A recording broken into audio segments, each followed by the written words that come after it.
ఏదైనా శుభం కలిగితే ఆ శుభానికి కారణం ఎవరు అంటే శంకరుడే. నేను చెప్పట్లేదు ఈ మాట, శాస్త్రములు చెప్పే.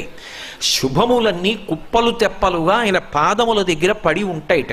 ఆయన అనుగ్రహించాడు అనుకోండి, ఓసారి ఇలా అంటాడు, అంటే అది ఎగిరి వెళ్ళి ఇంటికి తోరణంగా పట్టుకుంటాడు. అందుకే ఒక గడుసు కవి ఒక మాట అన్నాడు, నేను ఓ పువ్వు పట్టుకొచ్చి మీ పాదాల మీద వేశాను అనుకోండి, నేను వేసినది ఇది పువ్వు, మీ పాదముల మీద ఉన్నది ఇది పువ్వు.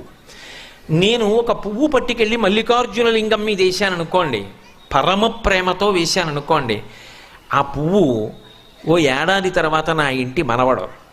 నేను ప్రేమతో వేసిన పువ్వు 2 ఏళ్ల తర్వాత నా ఇంట్లో మనవరాలు. నేను ప్రేమతో వేసిన పువ్వు నేను కట్టుకునే ఒక ఇల్లు. నేను వేసిన పువ్వు నాలో కలిగేటటువంటి భక్తి. నేను వేసిన పువ్వు ఏ వయస్సులో నాకు రావాలో ఆ వయసులో రావలసినటువంటి